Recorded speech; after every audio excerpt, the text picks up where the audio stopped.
Essa é uma produção da Sônica Podcasts Anywhere.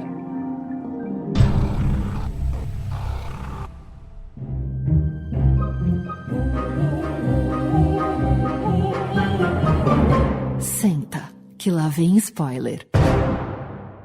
Muito bem, meus amores, estamos aqui de volta com mais um episódio do Senta, que lá vem spoiler, a sua dose semanal de spoilers de filmes, séries, documentários e indústria do entreter. Todas as semanas estamos por aqui com uma análise crítica cheia de amor ou não das coisas mais legais que são lançadas nos cinemas e também nos serviços de streaming. Eu sou o Renato Sansão e hoje o papo é sobre uma das produções mais aguardadas não apenas aqui de 2022, mas de todos os tempos. Estou falando de Sandman, tida por muitos como a masterpiece do grande Neil Gaiman e que na entradinha de agosto estreou na Netflix, foi direto para o primeiro lugar no famigerado Top 10 e por ali ficou, viu? E para me acompanhar nessa lua de cristal que me faz sonhar, temos aqui a presença dela que é meio Xuxa, meio Meneghel, a nossa Lari Chileguel. Lari, quero ver tu resumir Sandman em um tweet, vai lá. Essa apresentação sempre imbatível do Sansa. Oi, Marcudo, bem-vindo, Felipe. E vamos lá, vamos tentar resumir num tweet isso aqui. Eu acho que Sandman tem uma história daquelas que convida a gente a refletir junto. E além disso, vai apresentar um mundo fantasioso que as emoções são palpáveis. Então, só por isso vale o play e torna a série incrível. Expectativas foram criadas, hein? E temos aqui também a presença sempre encantadora dele, o senhor dos sonhos, o Morpheus lá de Matrix, o meu, o seu, o nosso Marcudo. Marcudo, em Sandman nós temos o sonho, o desejo, a morte, o desespero. Se você pudesse ser um desses perpétuos, qual você seria, hein? Fala, Sansa, Lari, Felipe. Olha, pergunta difícil, viu? Eu ainda não li a obra toda, e nem o nosso convidado. Então eu fico com um sonho mesmo, até porque mexer com o subconsciente não é pouca coisa, né? Perigoso! E olha, fechamos nossa mesa de hoje com uma estreia aqui no Senta que lá vem spoiler. Como é bom ter estreia, né, gente? Ele que é um sonhador super fã de Neil Gaiman e um sendimeiro de carteirinha, Felipe Barbosa. Felipe com 2 P's, hein? Felipe, seja muito bem-vindo e se apresente aí para os ouvintes do SQLVS, faz favor. Obrigado, pessoal. É um prazer estar aqui pela primeira vez. Para quem não me conhece, eu sou o Felipe Barbosa, sou um escritor e criador de conteúdo para a internet, apaixonado por fantasia e terror, e acho que é por isso que eu gosto tanto de Neil Gaiman. Eu amo fantasia, amo terror, mas se tem algo que eu gosto mesmo, é um autor que sabe mesclar as duas coisas e trazer fantasia sombria. E o Neil Gaiman faz isso como ninguém, tanto quando ele está escrevendo para crianças, como em Coraline, quanto quando ele está escrevendo para adultos, entre aspas, né, em teoria, como é o caso de Sandman, que é uma das minhas grandes paixões. Muito bem, hein? Olha, antes da gente dar sequência por aqui, nunca é demais lembrar que, assim como o nome já diz, a gente pega pesado nos spoilers, viu? Então, caso você ainda não tenha conferido Sandman, recomendamos que dê aquele pulinho na Netflix antes de arrepiar nesse programa. Daqui em diante, é por sua conta e risco, combinado? Solta o trailer pra nós, Norbinha. About giving up, but I have a job to do, and I do it. Things have changed.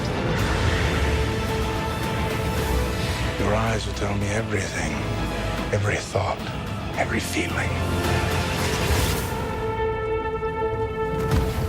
My creations do not walk amongst the living, killing mortals for pleasure. Oh, you don't think dreams can die?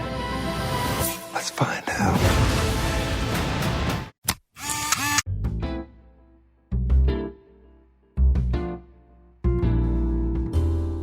Muito bem, meu povo, o negócio é o seguinte, hein? The Sandman é uma série de graphic novels criada pelo grande Neil Gaiman, tido por muitos como o mestre supremo da literatura fantástica, inclusive pelo nosso Felipe aqui. Pelo que a gente pesquisou, são ao todo 75 edições escritas desde 1989, o que explica muito o visual meio Robert Smith, meio Edward Mãos de Tesoura do nosso protagonista, né? É curioso que o Tom Sturridge, que faz o Sandman, ele falou que ele tentou pintar a pele num branco A4, segundo ele, tentou colocar uma lente preta pra se aproximar mais da HQ, e ele falou que foi meio bizarro, meio coisa de Halloween, e aí não rolou.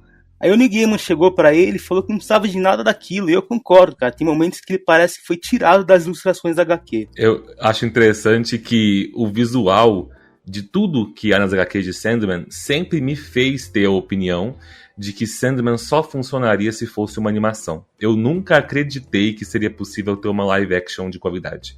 E acho que a Netflix mudou minha opinião quanto a isso. E já dá uma expectativa de tudo que vem pela frente, né? Porque a qualidade e riqueza dessa série, essa primeira temporada, tá tão foda que saber que existe todo esse material, eu fico imaginando tudo que vem pela frente, todas as expansões, outros conteúdos que vão surgir nas telinhas. Muito bem, queridos. Olha, foram muitas as tentativas de trazer Sandman para as telas, sobretudo como filmes. Mas o próprio Gaiman sempre achou dificílima essa missão, sobretudo quando a gente leva em conta que temos mais de 3.000 páginas de história. E eis que, mais recentemente, o Gaiman se juntou com David Goyer, roteirista da trilogia Cavaleiro das Trevas lá do Batman, e Alan Heinberg, que escreveu o primeiro filme da Mulher Maravilha, o filme que é bom, para liderarem aí o projeto da série que foi morar na Netflix. Curioso que mesmo sendo uma produção da Warner, não tá na HBO, né? E o Neil Gaiman, ele disse que eles ficaram uns 2 dias oferecendo para vários canais o Sandman. E a Netflix foi a que aceitou colocar mais dinheiro, né? Ainda bem que eles chegaram naquela época que a gastança estava alta por lá. Porque parece que foram 165 milhões ou 15 milhões por cada um dos 11 episódios.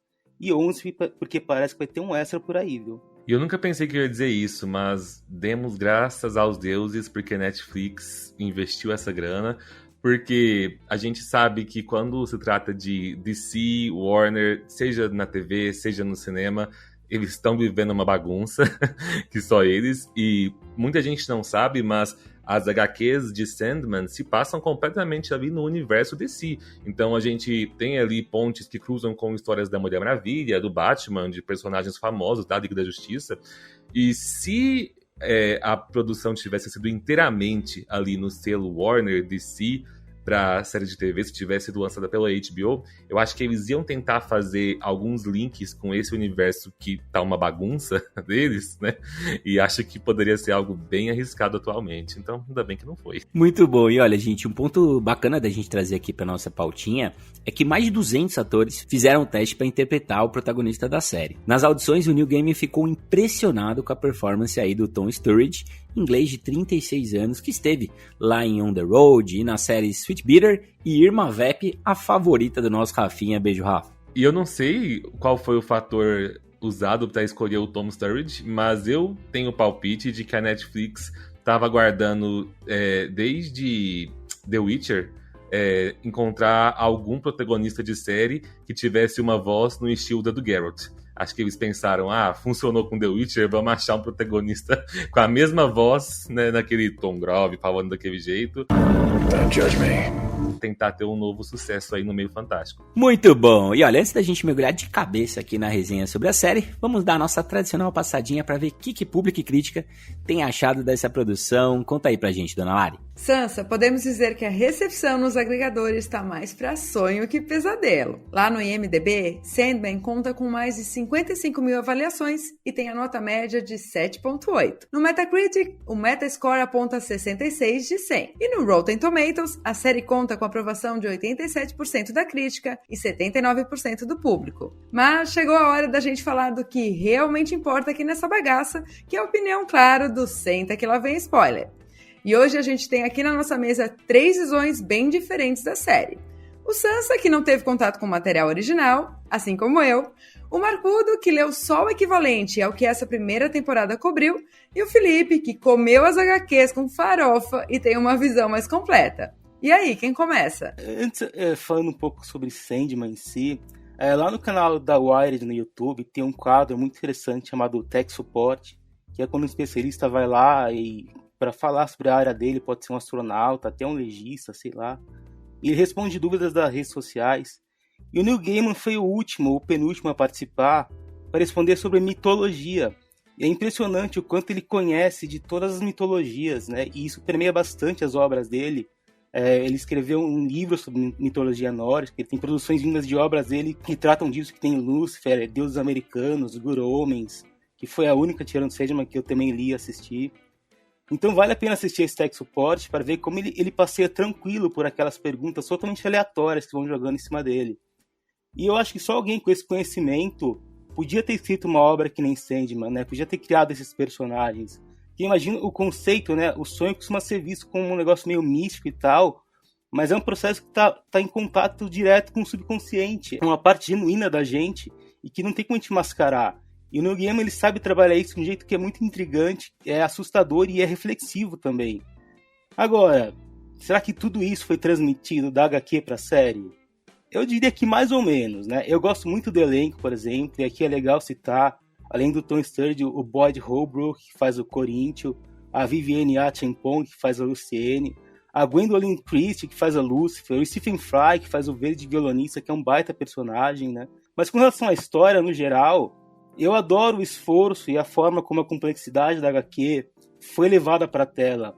Até a hora que eles abrem mão dessa complexidade para favorecer alguns artifícios de televisão, né? Eu acho que a série é incrível até o 6º episódio, mas quando vai adaptar o arco da Casa das Bonecas, que para mim é o melhor dessa primeira parte de Sandman, foi até onde eu li, eu acho que a série acaba se perdendo um pouco no tom, por causa de algumas mudanças grandes que eles fazem. Achei as opiniões do Marcos muito interessantes, porque eu tenho visto muito esses comentários por aí, de uma galera que curtiu pra caramba até o 6º episódio, e do 7º pra frente ali, em todo o arco que envolve a personagem Rose, sentiu uma mudança muito brusca de tom. E quando eu tava assistindo pela primeira vez, eu ficava analisando o tempo todo, pensando, o que eu tô sentindo aqui da série? Eu tô sentindo só porque eu li as HQs, né? Alguém que não leu, como é que a pessoa estaria recebendo cada um desses conceitos? E existe algo muito particular do Neil Gaiman que eu enxergo em quase todas as obras dele. O Neil Gaiman tem muitos personagens que são personagens, às vezes, dramáticos, depressivos, filosóficos. O Morpheus é um deles, né? E quando você tá lendo, seja no formato de HQs, seja no formato de prosa, algo que o Neil Gaiman escreveu, é muito nítido quando ele tá dando a possibilidade daquele personagem narrar a história inteiramente do ponto de vista dele, que quando isso acontece, você vê uma história bem mais dramática, uma história que te leva a refletir muitos detalhes da sua vida e do mundo e por aí vai. E você sabe diferenciar muito bem os momentos em que o Neil Gaiman toma a narração para ele e ele começa a usar um humor mais sarcástico, um humor sádico, um humor peculiar. Para colocar isso em exemplos. Fora de Sandman, por exemplo, quando você lê Deuses Americanos, você vê que tem alguns momentos em que o Neil Gaiman tá entregando ali na narrativa o ponto de vista do Shadow, né, que é o protagonista. Então são momentos em que a história vai para um lado mais dramático, mais para um lado filosófico, mas você vê que tem horas em que ele pega a narrativa para tentar te fazer rir um pouquinho com as ideias absurdas que ele traz, quando ele apresenta alguns deuses que são bem peculiares. Em Coraline ele faz muito isso, apresentando os vizinhos da Coraline que moram na casa com ela, que são todos vizinhos humanos, mas um mais bizarro que o outro. E eu puxei a atenção para esse ponto porque eu acho que isso acontece em Sandman de forma muito gritante quando você lê o primeiro arco, né, que é o Prelúdios Noturnos, e o segundo arco, que é a Casa de Bonecas. Porque o primeiro arco, você tá vendo ali muito o ponto de vista do Morpheus depois de ter passado 70 anos preso, que na série da Netflix eu acho que ele ficou um século, se eu não me engano, né? Teve essa adaptação aí. Então, o primeiro arco, ele é muito mais dramático, muito mais sombrio, e muito mais filosófico, principalmente ali no final, quando tem o papo com a morte, aquele episódio lá da lanchonete 24 horas, que dá pra fazer um podcast 3 horas só sobre aquele episódio. De repente, quando você passa pro segundo arco, o Morpheus não é mais protagonista, isso acontece tanto na HQ quanto na série, e é como se o Neil Gaiman assumisse a narração, e aí ele começa a ir para um lado que é um tom, esse humor ácido que eu falei. Você nota isso quando ele apresenta as pessoas que moram lá na casa onde a Rose vai morar por um tempo, que são todos habitantes peculiares, com características bem assim, estereotipadas, para tentar fazer rir mesmo com um absurdo. Quando você acompanha o personagem do Corinthians na convenção dos cereais, que é uma das minhas partes preferidas da HQ, eu amei ver na série, o Neil Gaiman usando serial killers, cometendo ações brutais para tentar te fazer rir um pouco com o absurdo. Então, assim, eu enxergo que essa mudança de tom, ela existe de forma muito explícita nas HQs. E como nas HQs a galera entende muito bem que eu terminei um arco, eu vou começar um outro arco, e o leitor já espera uma mudança de tom, eu acho que nas HQs funciona perfeitamente bem. Já na série da Netflix, eu sinto que faltou eles darem uma adaptada nessa questão. Acho que a pessoa que assistiu até o episódio 6 não tá esperando que o tom vá mudar tão drasticamente de um episódio para o outro. Então, não é algo que me incomodou, justamente por eu gostar muito dessa mudança de tom nas HQs, mas eu entendo perfeitamente por que incomodou tantas pessoas. Muito bem colocado, Fê. E para complementar aqui a visão de quem nunca leu nada de Sandman, vale acrescentar que eu trabalhei para a Panini, né, por 2 anos, lá no 2010, 2011, por aí. E teve o lançamento da edição capa dura do Sandman, né? Aquele calhamaço de Sandman, e a galera queria se estapear. A gente fez uma página especial no Facebook e tal, comunidade do Orkut. E é impressionante a febre, né, que Sandman gerava. E eu não tinha esse conhecimento. Falei, caramba, cara, a gente cresce ouvindo falar dos grandes fenômenos, assistindo, né? Caso de Star Wars, caso de Duna, caso, obviamente, de Batman.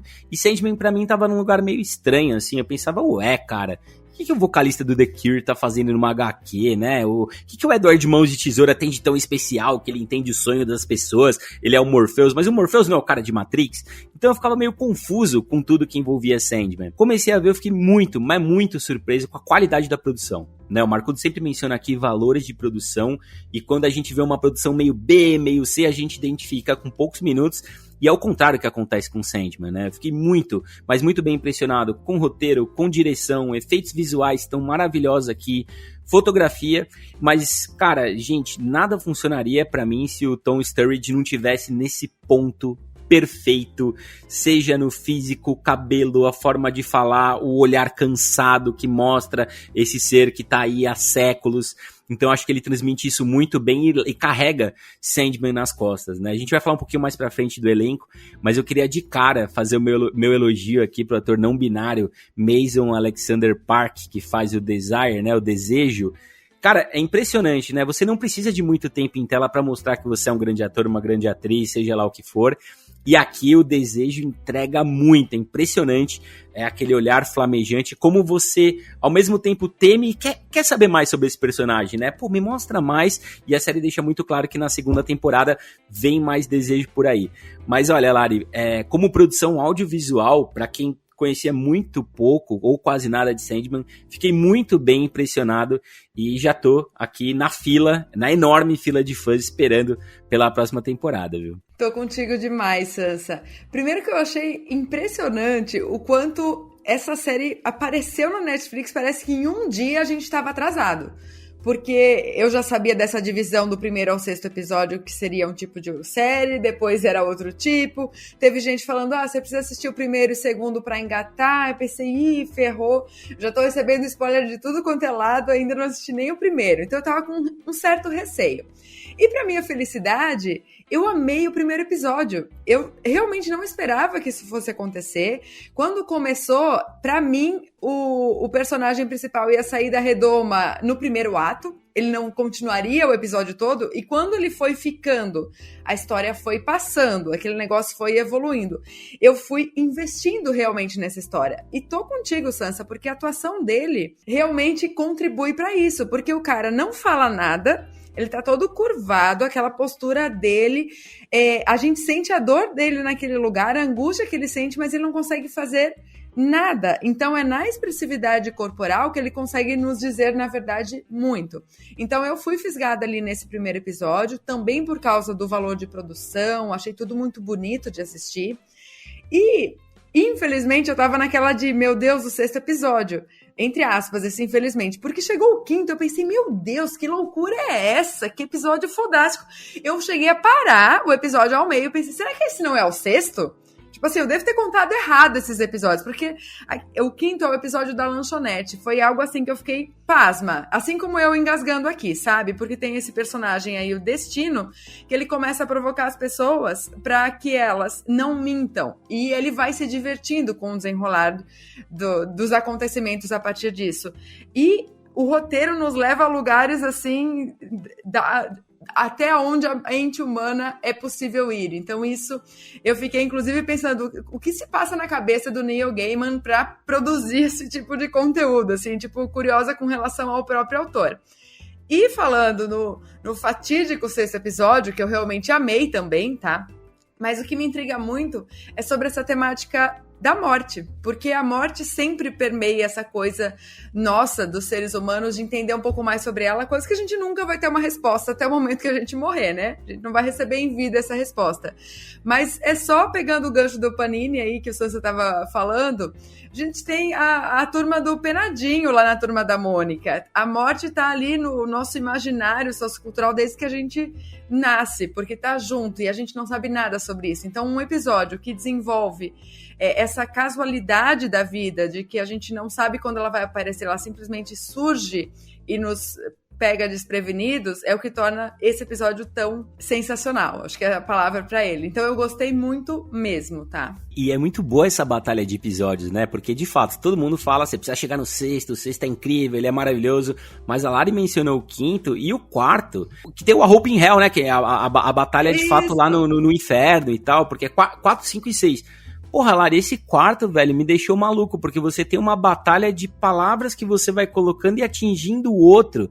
Eu nunca tinha visto algo do tipo, e você fala, caramba, agora ele perdeu, o que vai fazer ele ganhar esse duelo? E lembra muito Game of Thrones, né, porque a gente tem a Gwendoline Christie como Lucifer, que é lá de Game of Thrones, assim como o Charles Dance, né, que é o grande Lannister lá de Game of Thrones, então é muito gostoso você ver atores e atrizes de outras séries, outros filmes, aparecendo aos poucos e tão empenhados nos papéis, né, eu acho que teve uma imersão muito, muito grande ali, né, gente? Eu achei interessante a caracterização do inferno que a série colocou, aquela fila dos condenados e tal. E aí tem uma mudança grande, porque Lucifer virou uma mulher. Eu acho que a Gwendoline Christie está muito bem no papel, não senti nenhum problema. E tem outra mudança que o duelo na HQ é com aquele demônio que tá com o elmo, não é com a própria Lucifer. E eu achei que deu muito mais peso pro duelo. Mas eu também não gostei daquela coisa do corvo, ter que dar uma levantada nele. Acho que o Sandman é um personagem muito mais forte do que isso. Mas acho que por motivos de drama, né, de roteiro, acabaram indo por esse lado. E você, Felipe, o que você achou do Corvo dar uma levantada, fazer a função do corner do Rocky Balboa ali do Sandman? Não foi algo que me incomodou tanto, porque eu gostei de um foco que eles deram nessa temporada, que foi uma tentativa de, desde o primeiro episódio até o último, mostrar que o Morpheus ele é um personagem egocêntrico, egoísta e babaca, e que ele vai ouvir muito dos aliados dele, da irmã, de servos dele, que ele precisa aceitar ajuda, que ele precisa fazer tal coisa, que ele precisa saber ouvir. E ele só vai aprender isso lá no final da temporada. E apesar de eu entender um pouquinho do incômodo ali quando o Corvo tem que dar uma levantada nele, eu acho que começa aí, sabe? É nesse momento que o personagem começa, eu tenho que começar a ouvir quem tá do meu lado. Mas sobre essa batalha, foi uma quebra de expectativa gigante, e eu digo isso como uma coisa positiva que a Netflix fez comigo. Por quê? Eu falei aqui no começo do episódio, eu nunca esperei que Sandman fosse adaptado para live action de forma positiva. E eu nunca esperei que, se Sandman fosse adaptado para um live action, eles iriam trazer todas as questões visuais um tanto absurdas das HQs. Eu tinha certeza que a Netflix ia inventar algum embate com uma magia, um poder, algo que o público tivesse mais acostumado para essa cena. E não, eles foram completamente fiéis, trouxeram a batalha inteiramente poética, das HQs, e quando vocês citaram Game of Thrones, né, eu percebi que muita gente foi para assistir Sandman com uma expectativa errada, pensando numa série épica, no estilo onde você veria batalhas como as batalhas de Game of Thrones, ou épica como as batalhas dos Vingadores que você vê aí nos filmes da Marvel, né? Principalmente por muita gente saber que estava no universo DC. E em Sandman não, e eu não tô falando só dessa temporada, mas no que vem aí pela frente, se eles continuarem fiéis aos quadrinhos, quase não existe em Sandman batalhas que são batalhas corpo a corpo. A grande maioria das batalhas são épicas nesse jeito aí. É sempre algo metafórico. Eu sempre brinco que Neil Gaiman adora resolver os problemas dos seus personagens no diálogo. E eu acho isso fantástico. Eu quero só aproveitar e complementar aqui que a gente tá rasgando vários elogios e eu acho importante trazer um outro ponto de vista que não é meu, é do Prim, que assistiu comigo até o 6º episódio. Beijo, amore! Vamos lá. Nas palavras dele, foi... Isso aí é muito viagem, né, Lari? Então, ele não estava tão investido quanto eu. E ele é o tipo de pessoa que, quando assiste, ele gosta de algo mais preto no branco. Não essa coisa com metáfora e simbologia, essa coisa filosófica, que é o que Sandman apresenta. Então, assim, não precisa estar por dentro da HQ, mas precisa minimamente gostar desse estilo de série. Então, pra quem não gosta, já fica um alerta aqui que eu achei importante. Ó, quero deixar um abraço caloroso também pro nosso Prim, mas se não quer uma viagem, se quer preto no branco, desculpa, não é em Sandman que ele vai encontrar isso, né? Vai assistir ali um Bom Dia Verônica, né? Capaz dele encontrar coisas mais plausíveis, né, Marcudo? O problema dele na vida dele sou eu mesmo que faço ele assistir as séries comigo, e aí eu tenho que ouvir ele reclamar depois. Bom, minha gente, adaptações que vão da literatura pra TV ou cinema sempre geram aquela polêmica, né? Harry Potter tá aí pra mostrar. A visão que cada um tem na cabeça ao ler vai acabando sendo confrontada com o que o criador da produção pensou. Perguntinha tanto pra quem leu quanto pra quem não leu as graphic novels. Vocês acham, gente, que a série no geral funciona? Vocês gostaram do vasto elenco que a gente tem aqui escalado? A série conseguiu prender vocês e ser coesa? Ou vocês assistiram meio arrastado, meio reclamando, podia ter acabado ali no 6º? O que você achou, Fê? Eu poderia muito bem assumir aqui um papel de crítico, tentar ser imparcial e falar dos aspectos positivos e negativos, mas pra quê?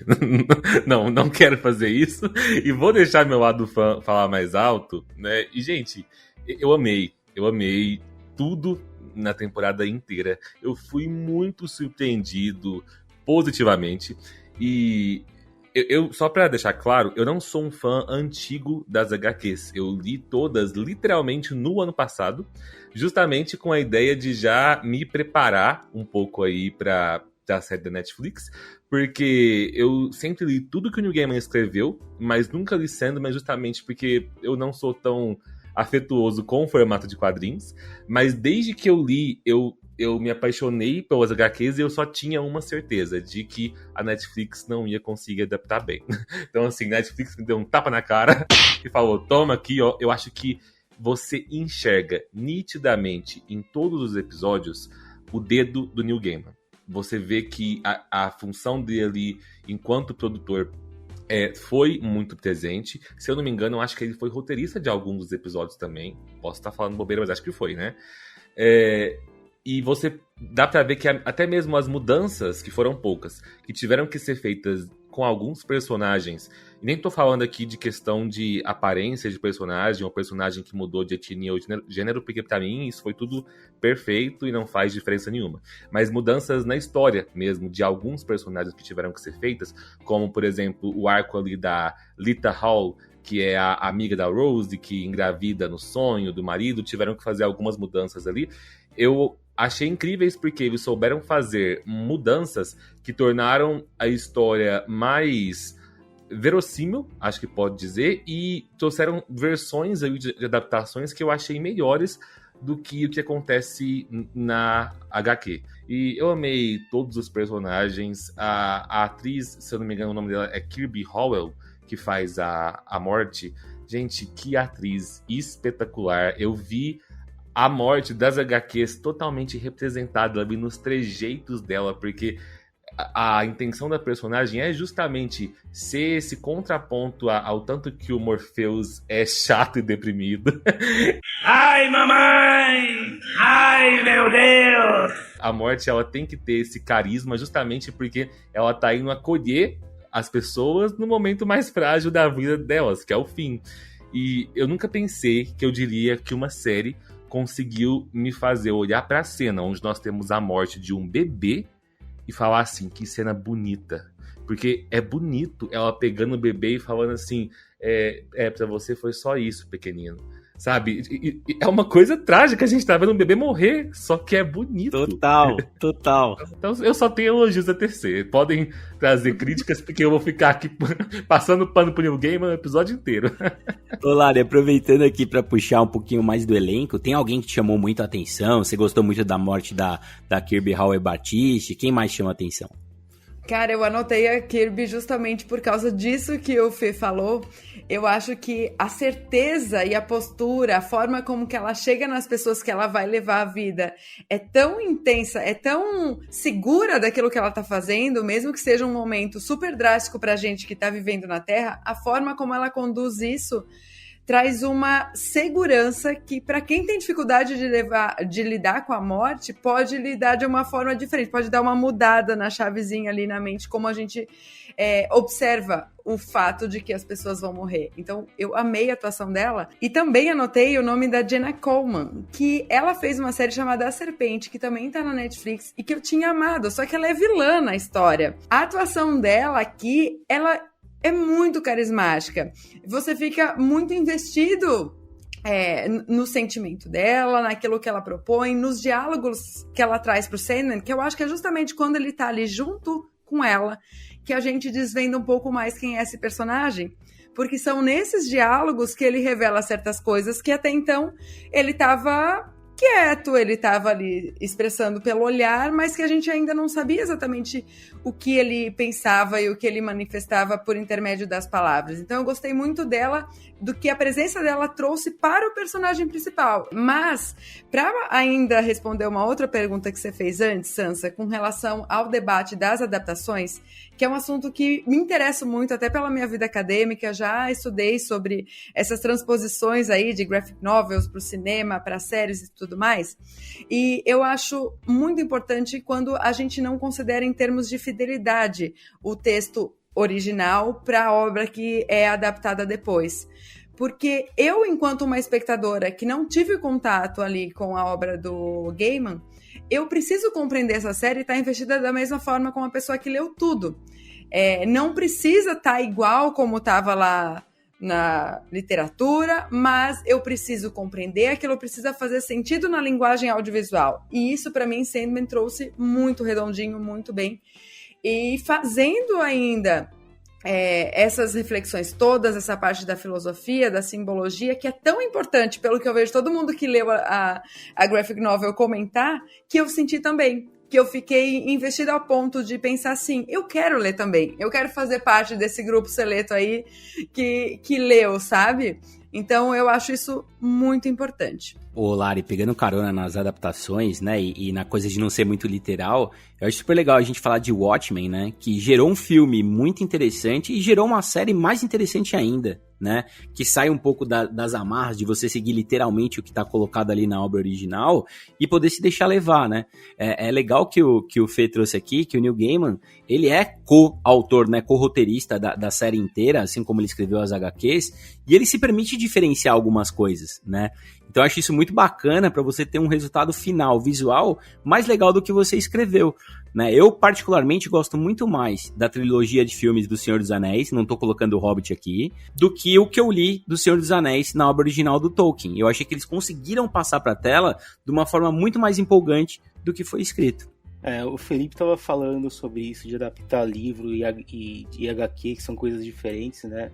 Porque o livro tem uma linha narrativa, a HQ nem tanto. Acontece muito da história parar para tratar de algum outro aspecto daquele universo, que muitas vezes não tem nada a ver. Aqui em Sandman, por exemplo, tem uma história de um gato que, por meio dos sonhos, quer convencer os outros gatos a dominarem o mundo. E eu não imaginava que essas histórias fossem ser transportadas para a série, mas acabou indo uma das minhas preferidas, que é aquela do Homem Imortal.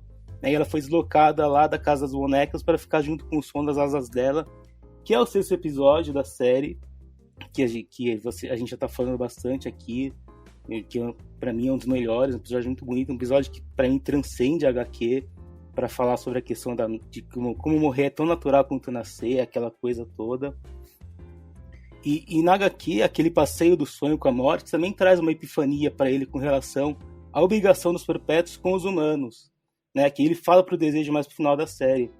E essa relação de servidão dos perpétuos pros humanos, na visão do sonho, é bem interessante, é bem forte na HQ, e aí que entra esse experimento do que o sonho faz com a morte, de tornar um homem imortal, e ele encontrar o homem a cada 100 anos para ver se ele quer morrer, e ele nunca quer, né? Interessante. É um jeito interessante do sonho do Morpheus conhecer mais profundamente a humanidade.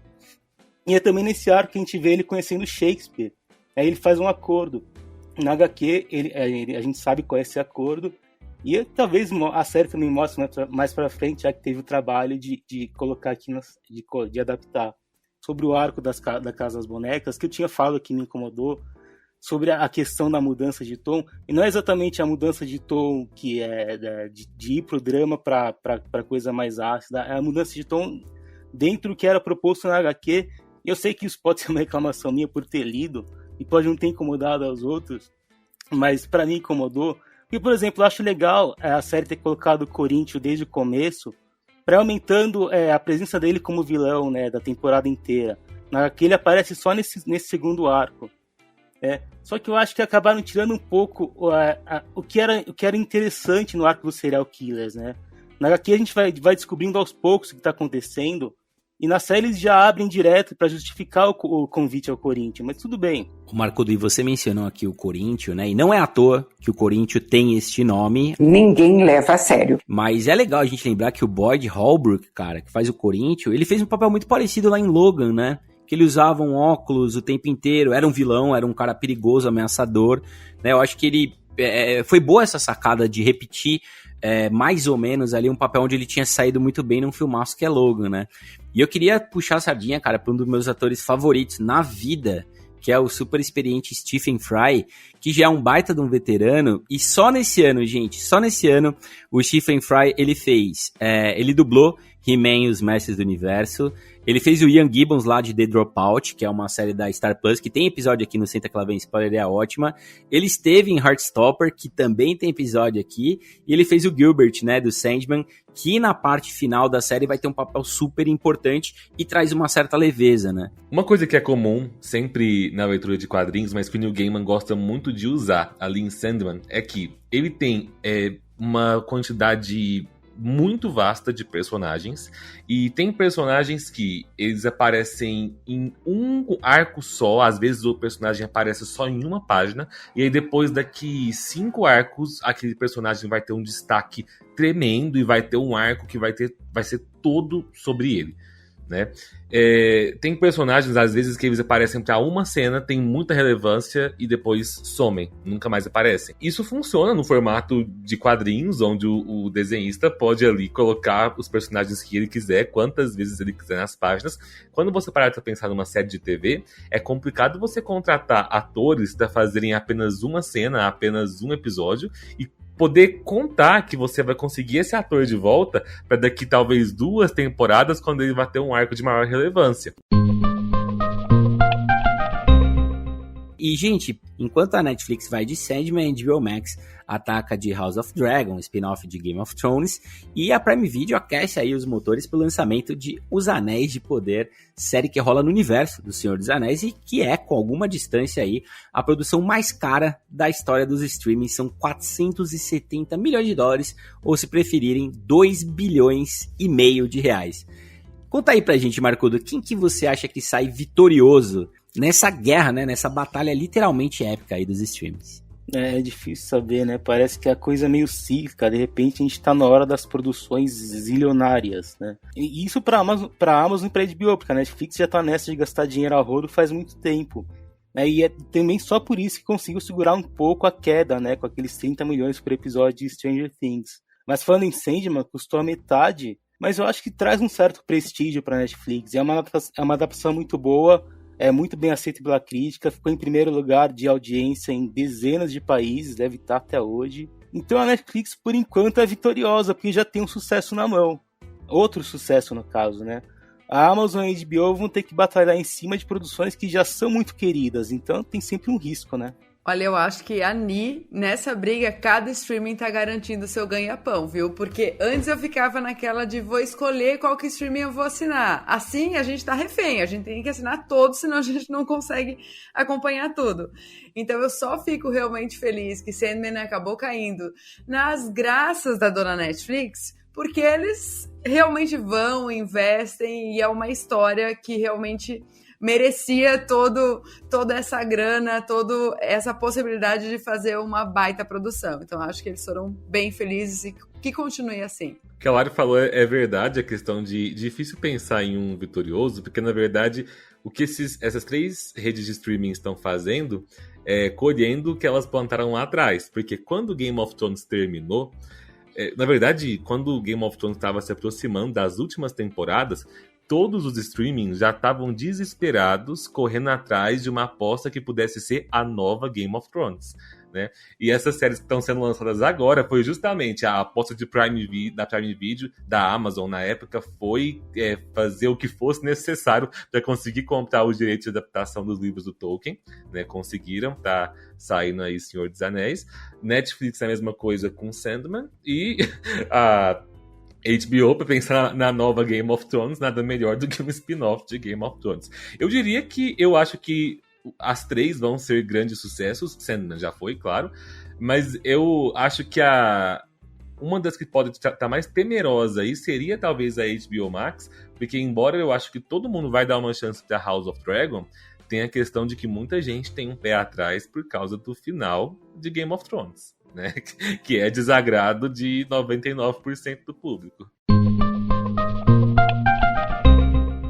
Muito bem, minha gente. Vamos de notinhas? Quero saber de 0 a 100, hein? Quantas poltronas amarelas vocês dão para The Sandman, disponível lá no catálogo da Netflix? Ladies first. Eu vou dar 90 poltronas amarelas com um sorrisão na cara, porque eu amo séries que fazem refletir, que tem essa vibe de filosofia, fora a baita produção, que é Sandman. Então, assim, 90 felizona.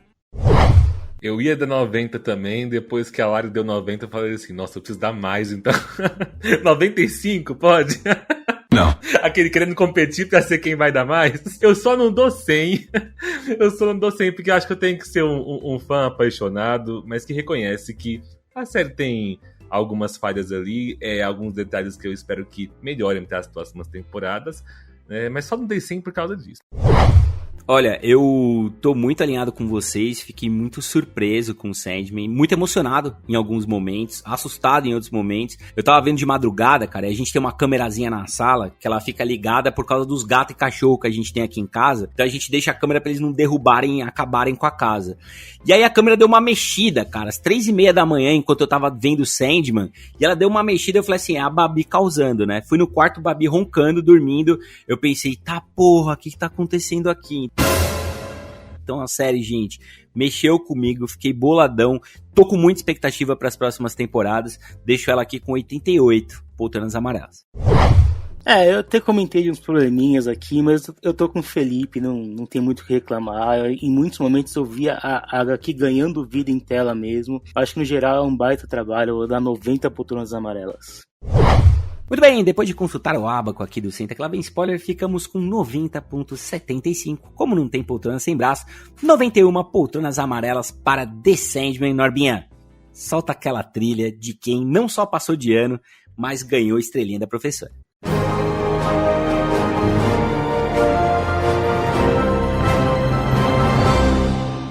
E é isso aí, minha gente. Nós vamos ficando por aqui, sempre lembrando que todas as semanas tem episódio fresquinho do Senta Que Lá Vem Spoiler pra você escutar aí na sua cama, no sofá, no carro, no busão, passeando com a sua gárgula de estimação ou zapeando pelos serviços de streaming e salas de cinema em busca da sua próxima aventura. Obrigado, queridos, e Felipe, volte muito mais vezes, cara. Eu te agradeço, pessoal, valeu demais. Quem quiser acompanhar o meu trabalho, é só procurar @o_Felipe_Barbosa, Felipe com 2 P's. Valeu, galera. Achei que o episódio tá no mesmo nível de Sandman. Como sempre. Até mais. É isso aí, pessoal. Valeu. Até a próxima e bons sonhos.